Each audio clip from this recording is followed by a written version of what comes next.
बिस्मिल्लाहिर्रहमानिर्रहीम। आज का जो हमारा टॉपिक है वो है सिनॉप्सिस राइटिंग, मतलब सिनॉप्सिस किस तरह हम लिखते हैं।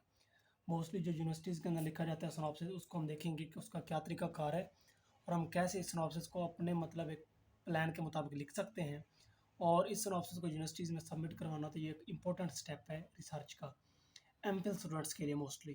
तो सबसे पहले क्या हमारे पास है टॉपिक, कि टॉपिक किस तरह सिलेक्शन की जाती है। टॉपिक या तो फिर सुपरवाइज़र की मदद से दिया जा सकता है आपको, जो कि सुपरवाइज़र आपके लिए क्या करेगा, सिलेक्शन करेगा टॉपिक की। या फिर आप अपनी मर्ज़ी से भी बता सकते हैं कि मैंने इस चीज़ पर रिसर्च करनी है अकॉर्डिंग टू योर इंटरेस्ट। फ़र्ज़ कि हमारा आज का जो हमारा यहाँ पर टॉपिक वो है soil and foliar application of soil and foliar application of amino acids. Soil and foliar application of amino acid, ये हमारा टॉपिक है। इसके ऊपर हमने देखना है कि किस तरह हम इसको पूरे एक डिटेल के मुताबिक लिख सकते हैं। तो ये हमारा soil and foliar application of amino acids, ये हमारा टॉपिक हो गया। हमने सॉइल में भी अप्लाई करना है और फोलियर एप्लीकेशन भी करनी है, ठीक है। और ये जो फोलियर एप्लीकेशन होगी, हम ये देख लेते हैं कि हमने इसको दो स्टेजेस पर अप्लाई करना है, एक वेजिटेटिव पर और इसके अलावा हमारे पास क्या आ जाएगी, रिप्रोडक्टिव पर। इन दो स्टेजेस पर हमने इसको क्या करना है, अप्लाई करना है, स्प्रे करना है फोलियर अमाइनो एसिड्स का। तो ये हमारा एक टॉपिक बन जाएगा। तो इसके लिए हम क्या करते हैं, इसके बाद हम लेते हैं abstract. What is abstract? Abstract आपकी क्या होगी, एक शॉर्ट समरी होती है। एब्स्ट्रैक्ट शॉर्ट समरी, किस चीज़ की शॉर्ट समरी, जो आपने काम करना है उस चीज़ की शॉर्ट समरी। फॉर एग्जांपल, जो आपका फ़र्ज़ क्या फोलियर एप्लीकेशन है, सॉइल एंड फोलियर एप्लीकेशन है अमाइनो एसिड्स की, तो यहाँ पर आपने थोड़ा सा सॉइल एंड फोलियर एप्लीकेशन के बारे में लिखना है। और इसके अलावा आपने जो एंड स्टेप होगा इसके अंदर आपने वो क्या लिखना है, अपना तरीकाकार लिखना है कि किस तरह आपने अप्लाई किया, how you apply amino acids, ठीक है। ये आपने दो स्टेप्स लिखने होते हैं इस एब्स्ट्रैक्ट के अंदर, कि शॉर्ट समरी होती है किस चीज़ की, सॉइल एंड फोलियर एप्लीकेशन के बारे में आपने बताना है स्टार्ट में, और फिर आपने बताना है कि how you apply amino acids, ये जो अमाइनो एसिड्स हैं आपने किस तरह अप्लाई किए, कितने इनकी अमाउंट रखी, किस किस तरीकाकार की मदद से आपने इनके ऊपर स्प्रे किया और सॉइल एप्लीकेशन की। ये हमारा हो जाएगा एब्स्ट्रैक्ट। एब्स्ट्रैक्ट के बाद हमारे पास है इंट्रोडक्शन।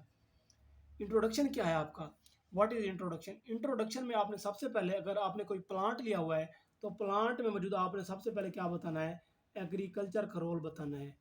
एग्रीकल्चर का रोल बताना है, एग्रीकल्चर रोल, कि ज़राअत का हमारे मुल्क में क्या रोल है, क्या मतलब जीडीपी में इसका कितना शेयर है, और जो इम्पोर्टेंट हमारे पास क्रॉप्स हैं वो कौन कौन सी हैं। उसके बाद दूसरे नंबर पर आपने बताना है कि जो मैंने क्रॉप लिया, फ़र्ज़ किया मूंग बीन है या फिर राइस है, मूंग बीन है या फिर राइस है, इसके ऊपर आपने जो एप्लीकेशन की अमाइनो एसिड्स की, इसके बारे में आपने इस मूंग बीन के बारे में देखना है, इसकी फैमिली कौन सी है, इसका साइंटिफिक नेम कौन सा है, मूंग बीन के बारे में या फिर राइस के बारे में।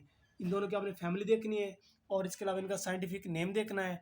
साइंटिफिक नेम और फैमिली देखने के साथ साथ आपने और इसका रोल देखना है, रोल इन जीडीपी।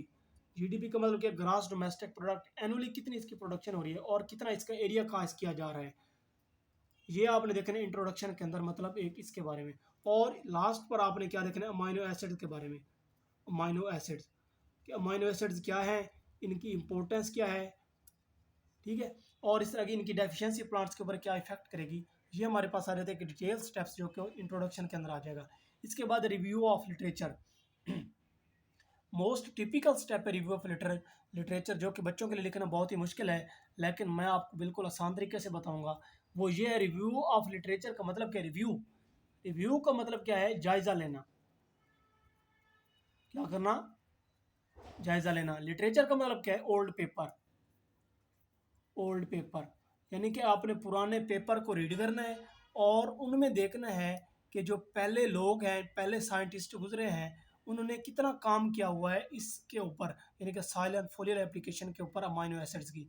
तो आपने ये बताना है कि किसी ने बताया होगा कि भाई सॉइल अप्लाई करने से क्या हो जाएगा, सॉइल एप्लीकेशन क्या करेगी, प्रोटीन फार्मेशन करेगी, क्योंकि अमाइनो एसिड्स इंपॉर्टेंट रोल अदा करते हैं प्रोटीन फार्मेशन में, ठीक है। तो आपने, किसी ने कहा होगा कि सॉइल एप्लीकेशन से क्या हो जाएगी, प्रोटीन फार्मेशन होगी।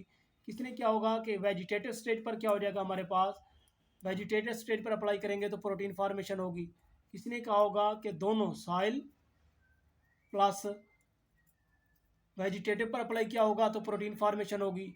इस तरह किसी ने कहा होगा soil plus vegetative plus reproductive, तीनों स्टेजेस पर करेंगे तो क्या हो जाएगा, हमारे पास प्रोटीन फॉर्मेशन होगी। इस तरह इसको हम कहते हैं रिव्यू। ये डिफरेंट लोगों की बातें हैं। किसी ने कहा फर्ज किया, किसी ने कहा कि 2018 में ये बात कही है सॉइल एंड सॉइल एप्लीकेशन, किसी ने 2019 में बात की है, किसी ने 2020 में बात की है, किसी ने 2021 में बात की है। तो इन चीज़ों को आपने क्या करना है, ये है जायज़ा लेना। और इसमें आपने बताना है कि अपने वर्क के बारे में कि आपका जो रिजल्ट है वो कितना आया है। इन सारी बातों को हम क्या करते हैं, इन सारी बातों का जायज़ा लेना क्या कहते हैं हम, रिव्यू ऑफ लिटरेचर। मतलब आपका ये था ना कि soil and foliar application of amino acid, तो किसी ने कहा होगा कि सॉइल अप्लाई करने से अमाइनो एसिड्स की प्रोटीन फॉर्मेशन होती है, कितने परसेंट होती है, परसेंट साथ में लिखना है आपने, कितने परसेंट और ये। और इसके अलावा इसमें जो मेन टारगेट है वो आपने पैरामीटर्स देखने हैं अपने। पैरामीटर्स में आपको बताता हूँ कि कौन कौन से हो सकते हैं। इन सारी चीज़ों का, इन सॉइल फोलियर प्लस वेजिटेटिव, इन सारी बातों का आपने इफेक्ट चेक करना है किस चीज़ के ऊपर, इन सारी बातों का आपने इफेक्ट चेक करना है पैरामीटर्स के ऊपर कि इस अमाइनो एसिड ने क्या वाकई प्रोटीन फॉर्मेशन की है, क्या वाकई इस अमाइनो एसिड की वजह से प्लांट की ग्रोथ में इजाफा हुआ है, क्या वाकई इस यानी कि तरीकाकार की मदद से प्रोटीन फार्मेशन के साथ साथ अमाइनो एसिड ने कितने और मतलब प्लांट पैरामीटर्स को इंक्रीज किया है। ये आ जाएगा हमारा क्या, रिव्यू ऑफ लिटरेचर, जो कि डिफरेंट लोगों के वर्क को कहते हैं। इसके बाद ऑब्जेक्टिव्स ऑफ स्टडी, आपके मकासद क्या है इस काम को करने के। पहला हम अगर फ़र्ज क्या बना सकते हैं इसके लिए, क्या मकासद हो सकता है हमारा, वो ये हो सकता है कि soil and foliar application to determine या to check soil plus foliar application, to check soil and foliar application of amino acid on growth of plant, एक ये हो सकता है हमारा। और इस तरह दूसरा इसके लिए पैरामीटर अगर हम चेक करें कौन सा हो सकता है, टू इवेलुएट प्रोटीन फॉर्मेशन, कितनी प्रोटीन बन रही है किस चीज़ की मदद से, अमाइनो एसिड की मदद से। इस तरह हमारे ये ऑब्जेक्टिव्स बन जाएंगे। पैरामीटर्स जो मोस्टली होते हैं वो क्या रहेगा, प्लांट हाइट आ जाएगा। प्लांट हाइट के साथ आपने क्या चेक करना है, फिर प्लांट हाइट आ जाएगा हमारे पास, प्रोटीन फॉर्मेशन ये भी आपका एक पैरामीटर है। और इसके बाद हमारे पास क्या आ जाएगा, रूट लेंथ आप चेक कर सकते हैं, और इसके अलावा शूट लेंथ आप चेक कर सकते हैं। ये हमारे क्या डिफरेंट पैरामीटर्स हैं। मटेरियल्स मेथड क्या होगा, मटेरियल्स मेथड होगा according to your layout, according to your layout, ठीक है। इस तरह आपका क्या हो जाएगा, मटेरियल्स एंड मेथड हो जाएंगे। जो रेफरेंस होते हैं आपने वो किस तरह देने हैं। रेफरेंस अगर फर्ज के आपने इंट्रोडक्शन पढ़ा है, एग्रीकल्चर का रोल दिया है आपने, तो एग्रीकल्चर का रोल जो हमारे पास आ जाएगा वो एक पेपर से आ जाएगा जिसको हम कहते हैं इकोनॉमिक सर्वे ऑफ पाकिस्तान, जो कि हर साल होता है। उस सर्वे के मुताबिक आपने रेफरेंस देना है यहाँ पर कि ये हमारे पास आएगा गवर्नमेंट ऑफ पाकिस्तान 2021, ये आपका एक रेफरेंस है जो कि आपने इस इंट्रोडक्शन के अंदर बात ऐड की होगी। तो इस रेफरेंस को आपने कहाँ पर देना है, इस पॉइंट के आगे देना होता है रेफरेंस। ये हमारा एक मुकम्मल सिनॉप्सिस है जिसके इंपॉर्टेंट स्टेप्स हमारे पास, सबसे पहले टॉपिक सिलेक्शन होता है, फिर एब्स्ट्रैक्ट होता है, फिर इंट्रोडक्शन होता है, then review of literature, then objective of study, then parameters, फिर आ जाएगा मटेरियल्स एंड मेथड्स, फिर आ जाएगा रेफरेंस।